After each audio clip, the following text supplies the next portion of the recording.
नमस्कार, स्वागत है आपका आर्या न्यूज में। मैं हूं आपके साथ सुमन पाल।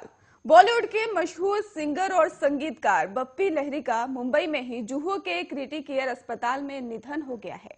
बप्पी लहरी की उम्र 49 साल की बताया जा रहा है और उनका निधन रात करीब 11 बजे हुआ है। बप्पी लहरी पिछले काफी समय से बीमार चल रहे थे। पिछले साल अप्रैल में ही बप्पी दा को कोरोना वायरस भी हुआ था। बप्पी दा ने ही साल 1985 में फिल्म शराबी के लिए बेस्ट म्यूजिक डायरेक्ट का फिल्म फेयर अवार्ड भी जीता था। वहीं बताया जा रहा है कि बॉलीवुड में उनका आखिरी गाना फिल्म बागी का भंकस था और बप्पी लहरी को ही बॉलीवुड का पहला रॉक स्टार सिंगर भी कहा जाता था। और बप्पी दा जन्म जो हुआ था वो 17 नवंबर 1952 को ही हुआ था। और आपको बता दें कि पश्चिम बंगाल के ही जलपाईगुड़ी में ही उनका जन्म हुआ था। और बप्पी लहरी के 2 संतान हैं। बता दें आपको कि इस महीने संगीत जगत को एक के बाद एक बड़े झटके लगे हैं। बप्पी लहरी से पहले स्वर कोकिला लता मंगेशकर का 6 फरवरी को मुंबई के ब्रीच कैंडी अस्पताल में ही लंबी बीमारी के बाद निधन हो गया था।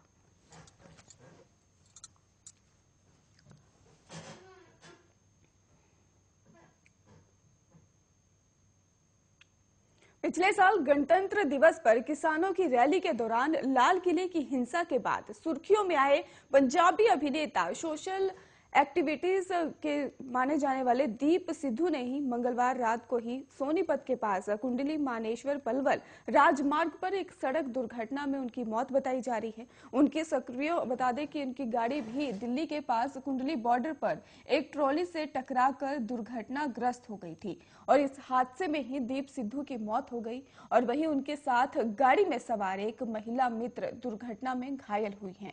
सोनीपत के law and order DSP Virendra Singh ने पुष्टि की कि ट्रक के पिछले हिस्से से सिद्धू की गाड़ी टकरा गई थी जिससे उनकी मौत हुई है। वहीं पुलिस ने कहा है कि घटना जो है वो हरियाणा के खरखोदा इलाके के एमपी पर ही पिपली टोल बूथ के पास ही रात करीब 9 बजे हुई है।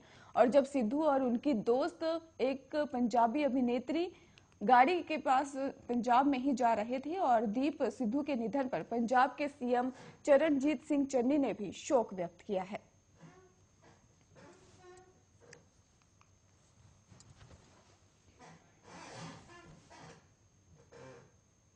फतेहपुर में चुनावी सभा को संबोधित करते हुए समाजवादी पार्टी के मुखिया अखिलेश यादव ने बड़ा बयान दिया है। उन्होंने दावा किया है कि समाजवादी पार्टी और उसके गठबंधन दोनों चरणों के चुनाव में बीजेपी से काफी आगे है। अखिलेश यादव ने कहा कि समाजवादी पार्टी और उसके गठबंधन दोनों चरणों के चुनाव में बीजेपी से काफी आगे है। बीजेपी अभी तक पीडब्ल्यूडी समेत सरकार के पैसे पर ही रैलियां कर रही थी और अब पता चला है कि लोगों को उनकी रैलियों में शामिल होने के लिए बाहर से बुलाया जा रहा है। और अखिलेश यादव ने बीजेपी पर तंज कसते हुए कहा कि पहले और दूसरे चरण का मतदान देखकर गर्मी निकालने वाली भी भाप निकल गई है। और साथ ही उन्होंने वादा भी किया फतेहपुर के मिर्च कारोबार को बढ़ावा देने के लिए मदद करेंगे। अखिलेश यादव ने बीजेपी पर निशाना साधते हुए साफ तौर पर कहा कि कोरोना के समय में अगर सरकार सही समय पर दवाई दिला देती, इलाज करा देती तो जानें बच जाती और बीजेपी सरकार दोषी है जिन्होंने हमारे गरीबों को अनाथ छोड़ दिया। बीजेपी सरकार ने ही जो मेडिकल कॉलेज यहाँ बनाया ये उसमें न डॉक्टर है न दवाई है। इसके साथ ही उन्होंने वादा भी किया कि समाजवादी पार्टी की सरकार बनने पर 18,000 प्रति वर्ष समाजवादी पेंशन गरीब वृद्धों और जरूरतमंद महिलाओं और बीपीएल परिवारों को मिलेगी। समाजवादी पार्टी के अध्यक्ष अखिलेश यादव ने सोमवार को उत्तर प्रदेश के योगी सरकार पर ही साफ तौर पर निशाना साधा है। मुख्यमंत्री जी कह रहे थे कि गर्मी निकाल देंगे, लेकिन 2 चरणों में जनता ने उनकी गर्मी निकाल दी है। अब तीसरे चरण में बुलंदखंड के लोग उन्हें ठंडा कर देंगे। उत्तर प्रदेश विधानसभा चुनाव में सपा गठबंधन के उम्मीदवारों के पक्ष में चुनाव प्रचार के लिए सपा प्रमुख सोमवार को ही बुलंदखंड के दौरे पर निकले और पूर्व मुख्यमंत्री अखिलेश यादव ने ही इस दौरान झांसी के खैर इंटर कॉलेज, हमीरपुर में ही ब्रह्मानंद डिग्री कॉलेज और रहमानिया इंटर कॉलेज मोदहा और महोबा के ही डाक बंगले के मैदान में आयोजित जनसभाओं को भी संबोधित किया।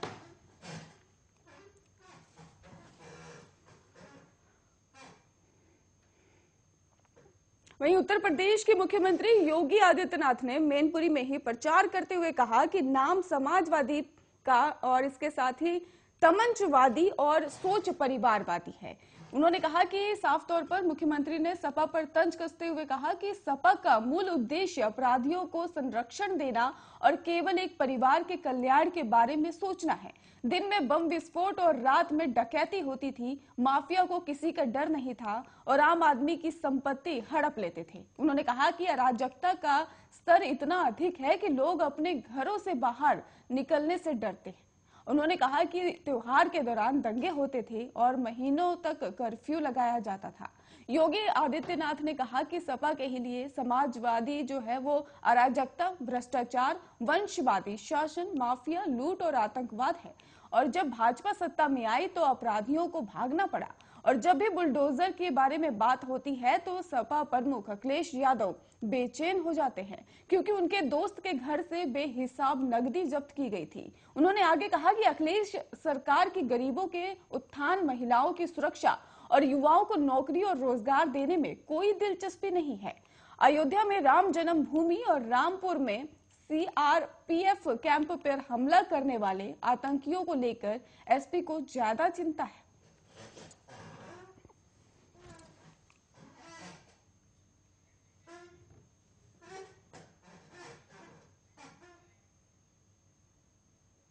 उत्तर प्रदेश चुनाव के दूसरे चरण के मतदान के बाद अब तमाम पार्टियां तीसरे चरण की तैयारी में जुट गई हैं।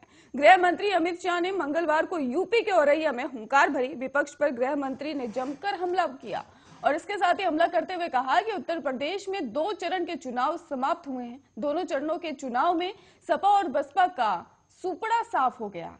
और इसके साथ ही कहा कि गृह मंत्री ने साफ तौर पर कि पीएम मोदी ने ही देश के 130 करोड़ लोगों को और उत्तर प्रदेश के 22 करोड़ लोगों को ही वैक्सीन ना दी होती तो आज हम कोरोना की तीसरी लहर में सुरक्षित नहीं होते। जब कोरोना आया तो पूरी दुनिया में यही चल रहा था कि गरीब क्या खाएगा, लेकिन पीएम मोदी ने देश के 80 करोड़ और यूपी के 15 करोड़ गरीबों को हर महीने 5 किलो अनाज मुफ्त देने का काम किया। शाह ने यह भी कहा कि सपा और बसपा ने ही उत्तर प्रदेश में 15 साल तक सरकार चलाई, किसी गरीब के घर में गैस कनेक्शन नहीं पहुंचा।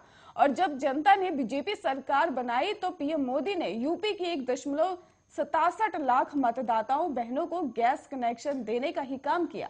हमने तय किया कि होली और दीपावली में ही एक सिलेंडर मुफ्त देने का काम करेंगे। और 70 साल तक कांग्रेस ने ही शासन किया, लेकिन गरीब के घर में शौचालय तक नहीं था। आपने नरेंद्र मोदी को प्रधानमंत्री बनाया तो प्रदेश के 2.61 करोड़ लोगों के घर में शौचालय बनाने का काम किया गया। गृह मंत्री ने कहा कि यूपी में जब अखिलेश की सरकार थी तो किसी एक जाति के काम होते थे, बहन जी आती थी तो किसी दूसरी जाति का काम होता था। हमने जातिवाद को इस राज्य से उखाड़ कर फेंक दिया है। उत्तर प्रदेश में विधानसभा चुनाव के बीच तिलहर विधानसभा क्षेत्र से सपा प्रत्याशी निवर्तमान विधायक रोशन लाल वर्मा और उनके पुत्र मनोज वर्मा, सचिन वर्मा सहित कई अन्य लोगों पर 307 अपहरण सहित कई अन्य गंभीर धाराओं में ही मुकदमा दर्ज किया गया है। जानकारी के मुताबिक निगोही थाना क्षेत्र के हिसापुर गांव में ही भाजपा कार्यकर्ताओं ने नामजद लोगों के साथ सपा के अन्य सहयोगियों पर ही पीट कर गंभीर रूप से घायल करने और गाड़ी में डालकर ले जाने और जान से मारने की नीयत से ही फायर करने की लिखित तहरीर थाने पर दी थी और जिसके आधार पर मुकदमा दर्ज किया गया है। वहीं आरोप है कि थाने पर ही शिकायत करने पहुंचे पीड़ितों को ही पुलिस ने दौड़ा कर पीटा, जिसका संज्ञान लेते हुए पुलिस अधीक्षक ने थाना अध्यक्ष सहित ही दोषी पुलिस कर्मियों को लाइन हाजिर कर दिया है। हालांकि पुलिस अधीक्षक ने फायरिंग और पथराव की घटना को संदिग्ध बताया है।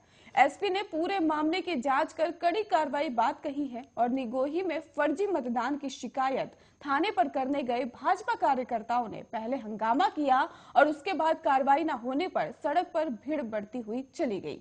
आरोप है कि भाजपा कार्यकर्ताओं को सपा प्रत्याशी रोशन लाल वर्मा के कार्यकर्ताओं ने मारा पीटा और गाड़ी में डालकर ले गए, जान से मारने की नीयत से ही फायर किया और इससे बौखलाए भाजपा कार्यकर्ताओं ने विधायक रोशन लाल वर्मा की कोठी पर पथराव भी किया।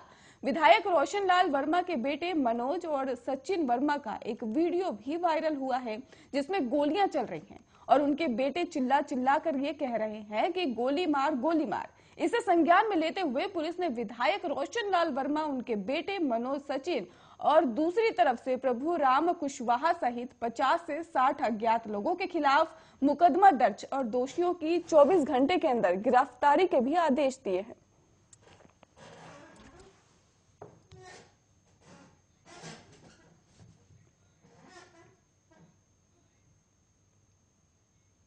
सुहेलदेव भारतीय समाज पार्टी ने वाराणसी के शिवपुर से पार्टी प्रत्याशी अरविंद राजभर के नामांकन के दौरान हुई अपराध की ही चुनाव आयोग से शिकायत भी की है।